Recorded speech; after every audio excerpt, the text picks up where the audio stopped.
Primeira Epístola Universal do Apóstolo São Pedro. 1 Pedro 1. Pedro, apóstolo de Jesus Cristo, aos estrangeiros dispersos no Ponto, Galácia, Capadócia, Ásia e Bitínia, eleitos segundo a presciência de Deus Pai, em santificação do Espírito, para a obediência e aspersão do sangue de Jesus Cristo. Graça e paz vos sejam multiplicadas.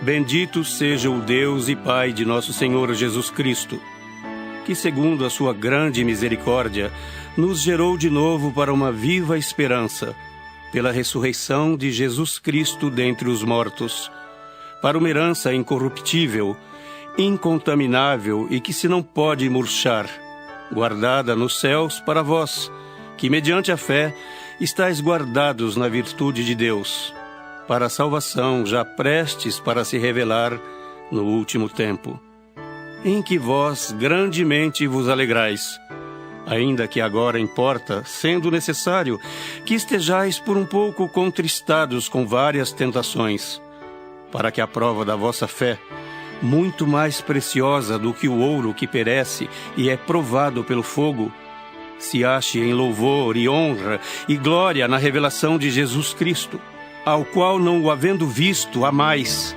no qual, não o vendo agora, mas crendo, vos alegrais com gozo inefável e glorioso, alcançando o fim da vossa fé, a salvação da alma. Da qual salvação inquiriram e trataram diligentemente os profetas que profetizaram da graça que vos foi dada, indagando que tempo ou que ocasião de tempo o Espírito de Cristo, que estava neles, indicava anteriormente, testificando os sofrimentos que a Cristo haviam de vir e a glória que se lhes havia de seguir, aos quais foi revelado que não para si mesmos, mas para nós, eles ministravam estas coisas que agora vos foram anunciadas por aqueles que pelo Espírito Santo, enviado do céu, vos pregaram o Evangelho, para as quais coisas os anjos desejam bem atentar. Então, nessa noite, eu gostaria de conversar com você sobre salvação, uma obra da Trindade. Sabe por quê? Porque nós confundimos muito a salvação e atribuímos somente a uma pessoa, e de fato é uma pessoa, o Deus triuno, que se revela em três pessoas. É claro que, se você ler a Bíblia de Gênesis a Apocalipse, você não vai encontrar a palavra Trindade. Porque essa palavra não está na palavra de Deus, não está na Bíblia Sagrada. A Trindade é uma dedução teológica do que a palavra de Deus revela. Então a minha salvação e a sua salvação é uma obra graciosa da Santa Trindade, do Deus triuno, que Ele é Deus Pai, com a mesma essência e natureza e poder do Deus Filho, e o Deus Filho é da mesma essência e natureza de Deus Pai, e o Deus Espírito é da mesma essência e natureza do Deus Pai e do Deus Filho. E essa Trindade Santa, ela faz uma obra maravilhosa da minha salvação e da sua salvação em Cristo Jesus. É interessante que o apóstolo Pedro, quando escreveu essa carta, por volta aproximadamente do ano 60, após o nascimento de Cristo, a igreja estava vivendo um momento de muita perseguição, de muita dor, de muito choro.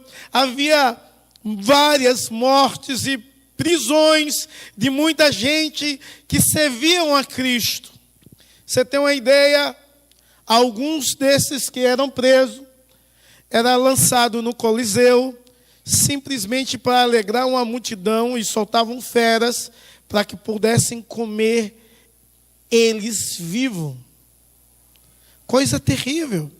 Nós sabemos que é por volta do ano 60, porque no ano em torno de 63 e 64, Nero acusou os servos de Deus de incendiarem Roma, e aí a perseguição acentuou mais ainda, e aconteceu a morte de Paulo e de Pedro nesse mesmo período. Portanto, Pedro escreveu essa carta quando a perseguição acontecia, mas ela não estava na sua totalidade.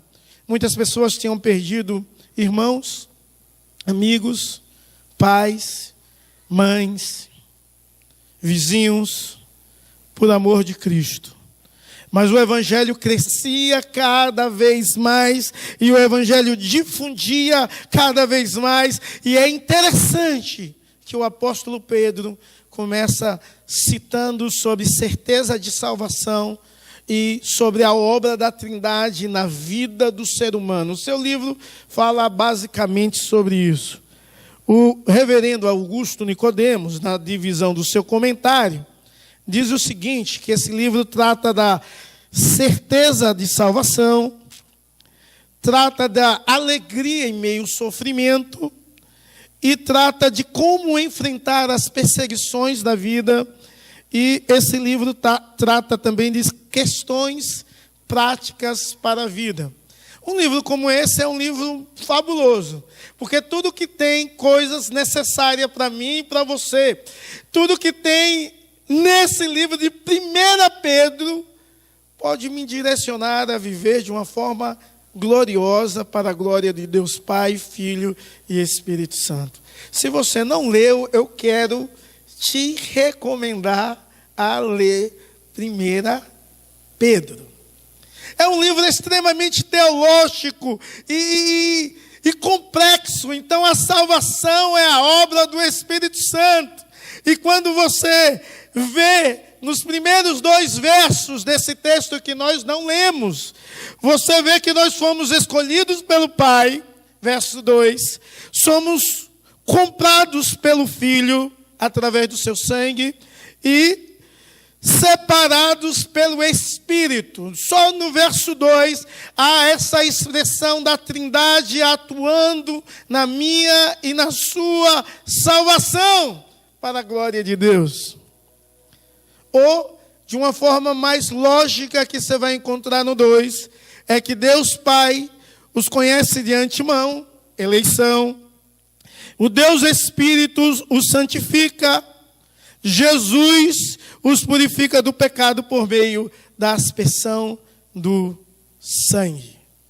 Então, a Trindade trabalha na obra da minha e da sua salvação.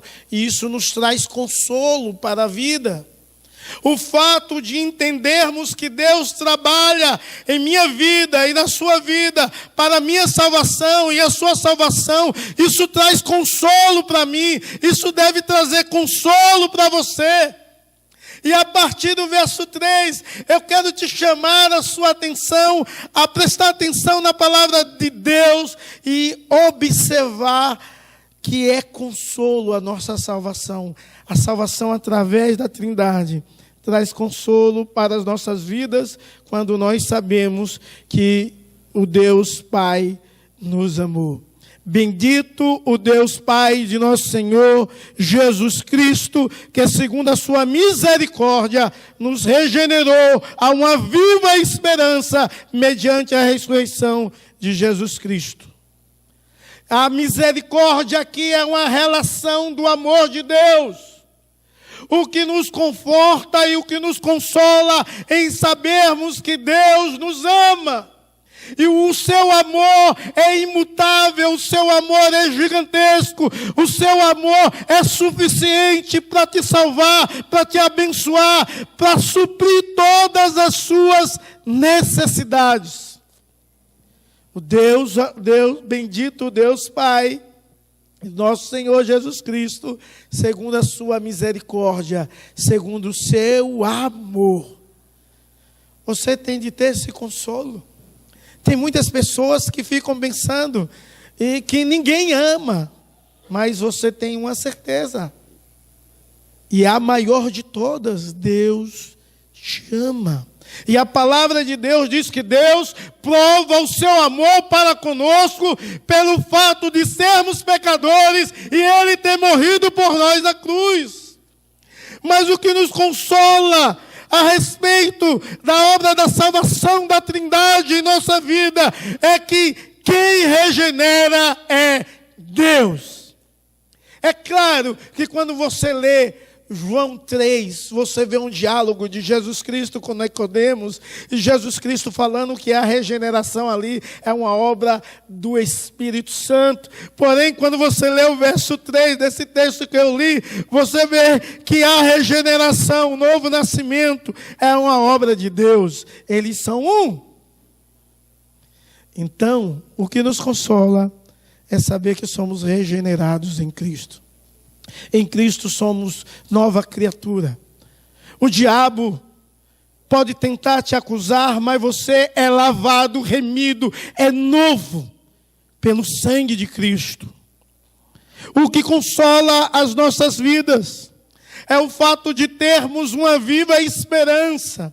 Uma viva esperança não só de salvação nessa terra, mas uma viva esperança de salvação eterna, de morada no céu, de ressurreição do nosso corpo, do seu corpo. O que nos consola é que Deus nos dá uma herança, segundo o texto diz, uma herança inacessível, incorruptível, verso 4. O que nos consola é que Deus nos dá uma herança que não se corrompe, que não se estraga. E a nossa herança está guardada no céu. O Senhor Jesus diz: não andeis preocupado de coisa alguma. Busque a Deus. Em outra palavra, ele diz assim: não se turbe o vosso coração, ou não fique preocupado. Crerdes em Deus, crerdes também em mim. Na casa de meu pai há muitas moradas. Se assim não fora, eu não vos teria dito, pois eu vou preparar lugar para você. É a salvação. O que nos consola é o amor de Deus que fala ao seu coração nessa noite. Você que não o conhece ainda e diz: olha, eu te amo, eu quero te regenerar, eu morri para isso, eu quero te ressuscitar, mas eu quero garantir a salvação eterna e uma morada eterna no céu para você. Irmãos, isso deve alegrar os nossos corações e trazer consolo às nossas vidas, o entendimento desse Deus triuno que trabalha a nosso favor. Mas uma outra realidade é que esse Deus, ele nos protege. O verso 5, que sois guardados pelo poder de Deus. Uma outra verdade que nos consola é que nós somos guardados pelo poder de Deus. O Deus que criou todas as coisas, no céu, na terra e debaixo da terra, Ele tem todo o poder e Ele te guarda. Imagine, irmãos, talvez algumas pessoas aqui estão passando com lutas, provações e dificuldades, das quais acha que não há mais nenhuma perspectiva. O apóstolo Pedro dizia para aquela igreja que tinha perdido os seus entes queridos, que alguns tinham sido presos, outros mortos, aquela igreja que vivia uma insegurança. Ele diz assim: você tem um protetor e pode confiar no poder dele. E o poder de Deus é o poder que traz à existência coisa que não existe. O poder de Deus é um poder curador, extraordinário, é um poder magnífico. Nós somos guardados pelo poder de Deus. A expressão no original é uma ideia de um soldado acompanhando você em todo lugar que você vai, te guardando e te protegendo de tudo. Esse Deus anda com você. E o que nos consola a respeito desse Deus triuno que nos salva é que Ele nos protege, é que Ele nos guarda. E quando lemos os salmos, entendemos que o salmista compreendia muito bem o que é isso. Ele diz: 1000 cairão ao teu lado, 10.000 à tua direita, e tu não serás atingido. Somente com os teus olhos verás e contemplarás o que Deus pode fazer. É um acréscimo que eu estou dando aqui. O que Deus pode fazer, o que Deus pode manifestar através do seu poder. E esse Deus triuno e presente está nesse lugar e é poderoso para mudar a sua história. Ele te guarda, Ele te ama, Ele te regenera, Ele te dá uma viva esperança, Ele promete uma herança e Ele te protege. Essa igreja tinha de ser impactada de uma forma espetacular para dizer: vamos continuar seguindo, evangelizando e pregando o evangelho, as boas novas do reino, porque o nosso Deus, Ele vai à nossa frente, nos abençoando, nos guardando, nos protegendo. E Deus fazia assim, a igreja triunfava. Em segundo lugar, eu quero compartilhar com os irmãos que quando nós olhamos para a salvação, a obra de um Deus triuno, nós temos de compreender de uma responsabilidade humana no sentido de ter propósito para a vida. Eu tenho de viver com propósito. E, compreendendo isso, eu tenho de entender o que diz no versos 6 do nosso texto. E o verso 6 nos ensina que nós devemos ter alegria, porque as provações que acontecem sobre as nossas vidas, Deus está preparando e lapidando eu e você para melhorarmos cada vez mais em fé, em amor, em dedicação, em firmeza. Deus está preparando. Então a provação que você passa, eu sei que algumas pessoas aqui já têm alguns anos desempregado.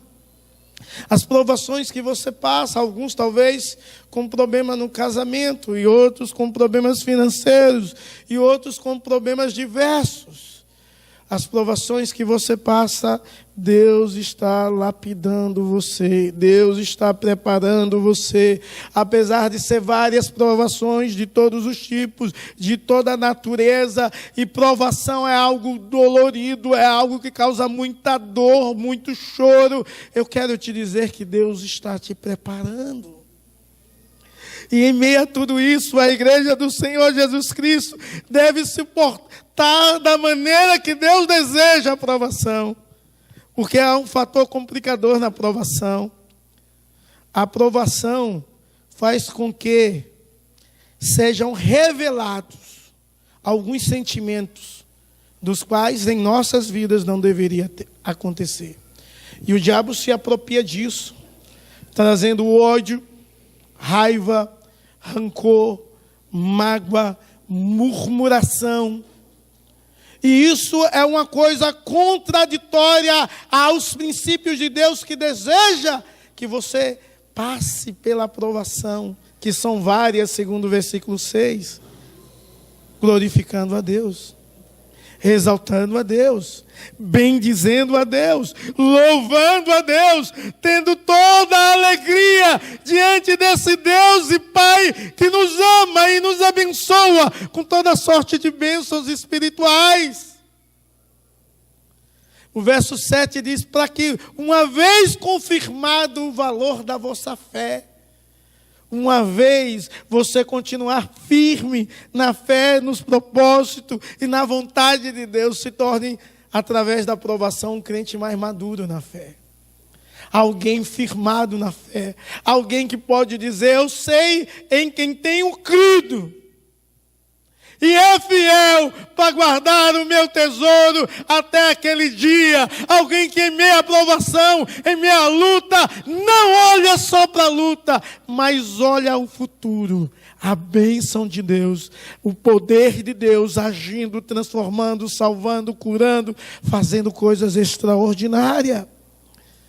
O propósito para a vida cristã é que nós possamos honrar o Senhor Jesus Cristo com todo o nosso ser e com tudo que temos e que somos. No final do verso 7, fala assim: redunde em louvor. A tua provação, a sua dificuldade deve ter o propósito de louvar a Deus. A glória e honra na revelação de Jesus Cristo. Tem de ter o propósito de louvor, de glorificação e de honra a Deus. E a igreja esquece disso tudo. Até tem música que diz assim: vou passando pela prova dando... Olha, você sabe. O texto bíblico diz isso aqui, verso 7. Que a provação tem de redundar em louvor e glória e honra a Deus. Meus amados, precisamos compreender e desfrutar a glória hoje, mesmo em meio às provações. A salvação do nosso Deus não é só algo futuro. A salvação, que é uma obra do Deus triuno, é algo presente e real em nossas vidas. E precisamos desfrutar da salvação em meio às lutas das quais nós vivemos. E quando a igreja entende isso, está errado aí, não sei porque eu botei esse, está errado. Ama, está com acento, amém, né? Não, nem amém, né? É amém. Amém a Cristo, amem a Cristo. Eu sou eu tenho uma capacidade imensa de desenvolver uma monografia em um dia e escrevê-la, sem dormir. Mas depois eu tenho de revisar tudo aquilo que escreve. A minha mente corre a milhões. E depois, aí quando eu não reviso, olha, o revisor está lá, o glória. E aí, a igreja deve desfrutar do presente. Sabe como? Em meio à provação? Amando a Deus. Amando a Deus de todo o seu coração. Está difícil, está faltando tudo. Ame a Deus. Ame a Deus. Confie em Deus. Meus irmãos, e quando nós amamos a Deus e confiamos em Deus, porque o amor e a confiança andam juntos. Quando amamos e confiamos, sabe o que acontece? Há uma entrega. A coisa está difícil, está ruim, mas eu entreguei a Jesus Cristo tudo. E você começa a descansar nele e a adorá-lo. E o nosso Deus nos envolve com o seu amor, com o seu bálsamo, curando. E você muitas vezes não desfruta da salvação hoje, nem do céu agora, porque você só pensa no futuro, e deve pensar assim, mas porém a salvação é algo presente hoje. A paz que você vai experimentar lá no céu, você pode experimentar aqui na terra. O cuidado de Deus de forma plena lá, você pode experimentar aqui, porque o Deus triuno é contigo. Então a igreja do Senhor Jesus Cristo é a igreja que o ama, compreende o versículo 8 desse texto e ama esse Deus. Responde a Deus o seu amor e a sua bondade em amor, em confiança, em entrega, em adoração. E amados, e Deus traz cura quando você o adora. Deus faz um milagre quando você confia nele, não em alguém ou nas coisas. A vontade de Deus é que em meio às provações da vida, você se alegre em Cristo, em nome de Jesus. O salmista Davi disse assim: alegrei-me quando me disseram, vamos à casa do Senhor. Mas você precisa se alegrar Segundo o que Tiago diz, tende motivo de toda a alegria ao passar por várias provações. Não de alguma alegria, mas de toda a alegria. E quando eu me alegro, e quando eu amo, quando eu confio e louvo ao Senhor, Deus me ajuda a passar pelos dissabores da vida, porque Ele vem com o seu bálsamo, que traz cura, Ele vem com o teu abraço, que traz paz, e Ele vem com o seu poder, que traz a salvação. E a igreja que crê nisso, vive por fé, não se guiando pelas provações e pelas circunstâncias e pelo que você vê, mas guiando a sua vida pelo que você crê. Crê nisso? Descanse no Senhor, se entregue totalmente a Ele, permita que Deus faça na sua vida, na sua família, na sua casa, na vida do seu marido, na vida da sua mulher, na vida do seu filho, na vida daqueles que estão te perseguindo, te maltratando. Permita que Deus faça o que Ele é especialista em fazer. Descanse nele, em nome de Jesus, porque a sua salvação é uma obra do Deus triuno.